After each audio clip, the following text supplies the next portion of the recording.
Respected and dear members of the Vidyapith Praktani, the moment I remember Deoghar Vidyapith, I can't but become nostalgic. I have had an association of a decade with this great institution. Deoghar Vidyapith is blessed by so many illustrious disciples of Sri Ramakrishna. It was conceived by Swami Suvirananda Maharaj.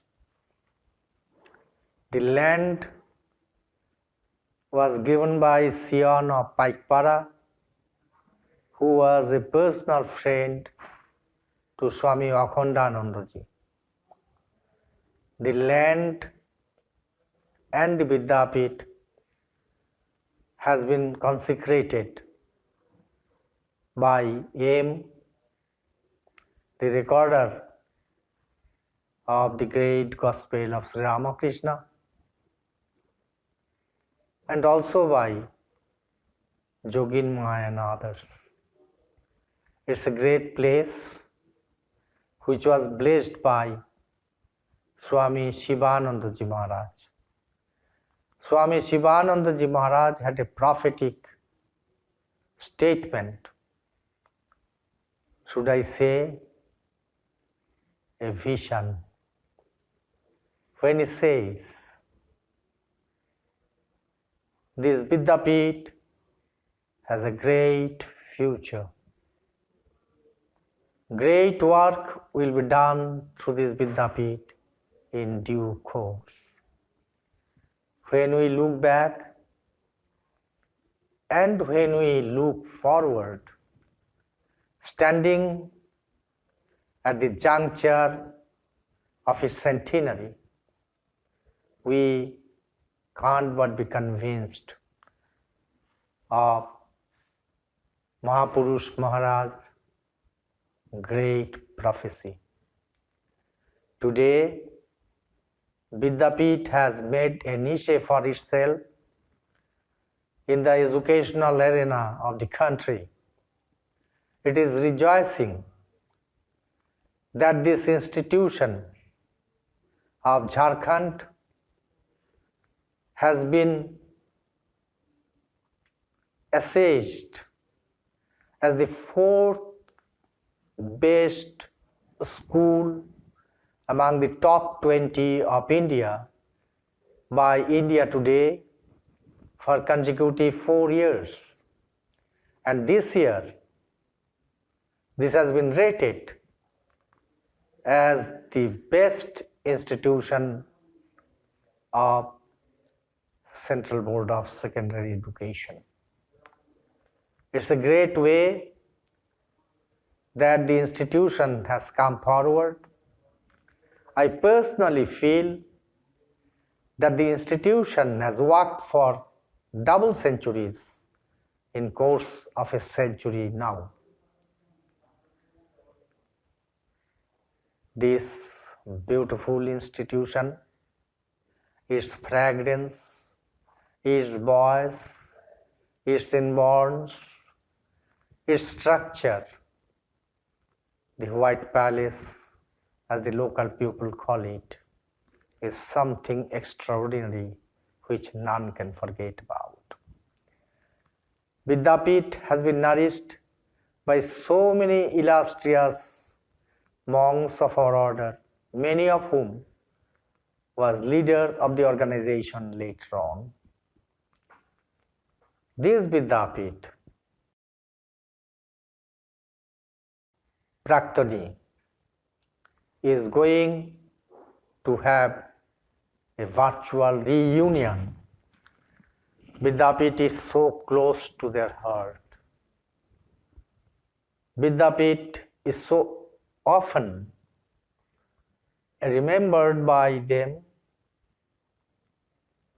They love speaking about Vidyapith. There are many stories around regarding our old boys' love for their alma mater.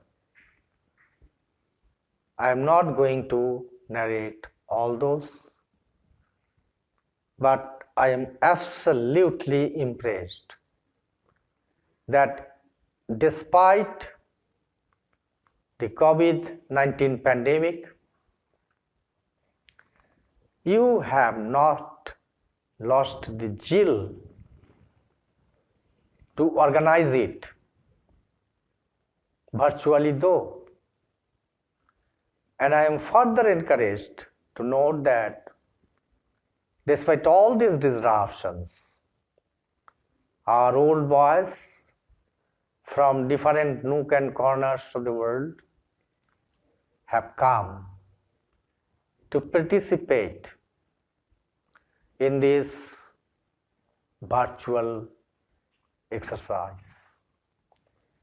Sri Ramakrishna used to climb to the top of a building, Kuthivari, as you know, at Dakshineshwar Kali temple, and standing at the terrace of Kuthivari, he used to give a clarion call.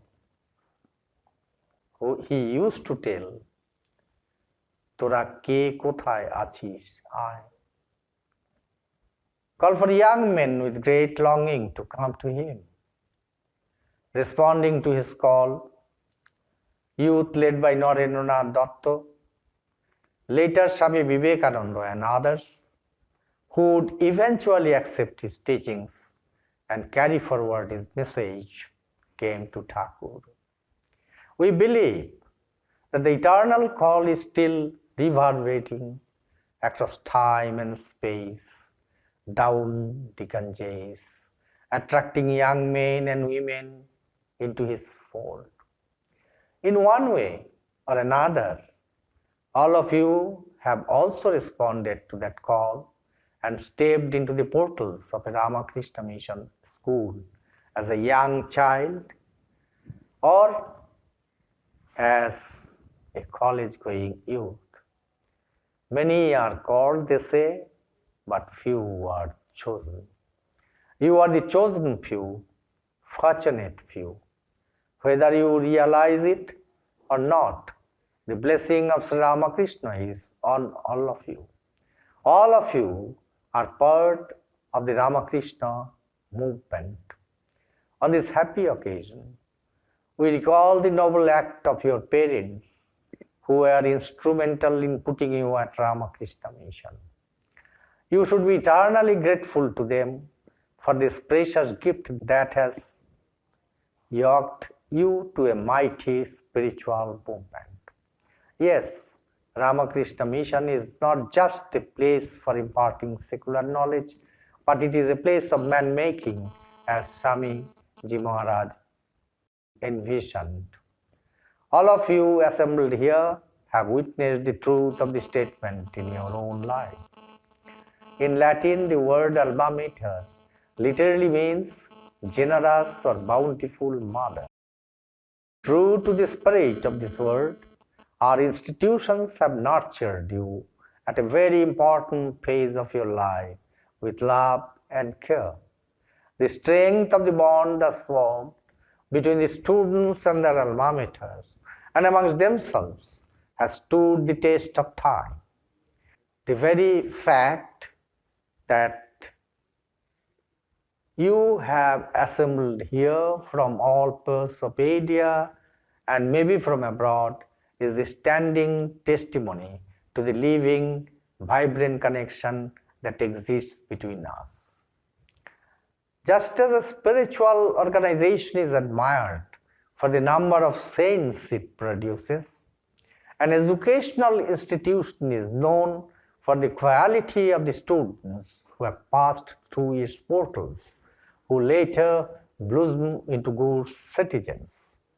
By that yardstick, we can be reasonably proud of our accomplishments over the last 100 years.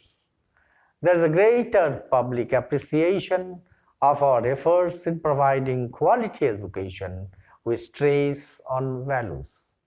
Today, there is a great need for competent individuals who are socially committed, morally strong, and spiritually rooted in the traditions. And Ramakrishna mission, in its own inimitable ways, is silently fulfilling this need at the command of its leader, Swami Vivekananda, by providing man-making, character-building education to the youth of this country. In the context of an educational institution, compared to the students, guardians, teaching and non-teaching staff, it is the association of the alumni with their alma mater that is more permanent. In our context, monks are transferred, students pass out, staff retire, but the alumni remain connected to the institution forever. As a result, they have a greater role to play in the development of their alma maters. Our centers too have to realize the importance of involving ex-students for the growth of their institutions and should accord due respect and importance to the alumni activities. The ex-students should feel wanted when they visit their alma maters. Both our institutions and the alumni associations should work in tandem with a mutual feeling of love and esteem for one another. So many bright and brilliant minds with vast experience of the world have assembled here. I place before you a few questions. Come, let us brainstorm and find out the way forward. Number one, how to stay connected. How to bring all our ex-students under one roof. Is it feasible? 2. How to mobilize the alumni community and strengthen the bonds with their alma maters. 3. How shall we establish synergy between various alumni associations so that we multiply our capacity for doing good? 4. How to discharge our responsibility to the society and help the Ramakrishna movement in its endeavors? 5. There is a sweeping change in the education sector. How can the alumni help us in adapting to the first changes in the education landscape? How they can benefit the current generation of students? These are some of the questions that may be discussed in the deliberations today. Before I wrap up, I once again thank the Vidyapith alumni profusely, especially Sri Dev Kumar Banji, for having remembered me on this occasion. I invoke the blessings of Bhagavan Sri Ramakrishna Paramahansa Deva, Holy Mother Sri Sharada Devi, and Swami Vivekananda upon all of us present here today. Sarve bhavantu sukhino, sarve santu niramaya, sarve bhadrani pashyantu, ma kuschit dukkhamapnuat. Om Shanti, Shanti, Shanti. Let all be happy. Let all be free from ailments. Let all be blessed with the vision of truth, beauty, and goodness. Let misery touch none. Om, peace, peace, peace. Joy, Swamiji Maharaj Ji ki joy. Thank you so very much.